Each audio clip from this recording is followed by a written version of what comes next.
আসসালামু আলাইকুম। BD bike মার্কেটের পক্ষ থেকে আমাদের কাছেই MT-15 বাইকটা আসছে। ওনার গাড়িটা 5 লিটারের বেশি তেল নিলে, অর্থাৎ ট্যাঙ্কি যদি আমরা ফুল করি তেল দিয়ে, তাহলে বাইকটা ধাক্কা মারে। 4-5 হাজার RPM যখন উঠে যায় মিটারে, তখন বাইকটা তেল পায় না, ফুয়েল ছেড়ে দেয়, এরকম অবস্থা করে। দেন ওনাকে আবার পিক আপ কমাইতে হয় বা হাফ ক্লাস করতে হয়, এরপরে আস্তে আস্তে পিক আপ বাড়াইলে গাড়ি পিক আপ নেয়, মানে শুধু ট্যাঙ্কিটা ফুল করলে।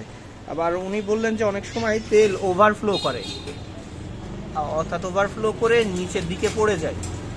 তো সাধারণত BS6 ভ্যারিয়েন্টে এই সমস্যাগুলো প্রকোপভাবে হয়।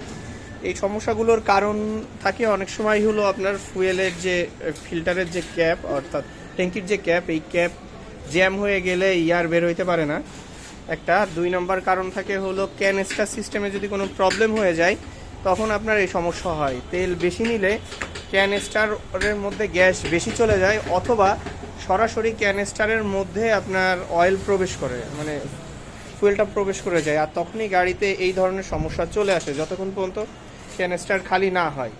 তো এই সাথেও ভাইয়ের এই গাড়িটাতে সাউন্ডেরও একটা প্রবলেম আছে। আমরা যদি সাউন্ডটা আপনাদেরকে শোনাই, তো চাবি দাও তো।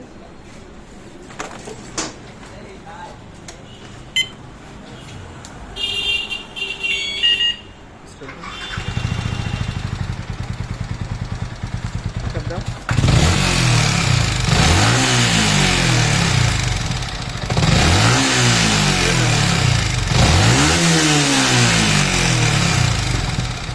এই বাইকের টাইমিং চেনে সমস্যা আছে, লুজ হয়ে যাওয়ার কারণে টাইমিং চেনে শব্দ করে।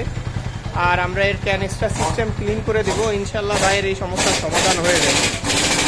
ধন্যবাদ সবাইকে বিডি বাইক মার্কেটের সাথে থাকার জন্য।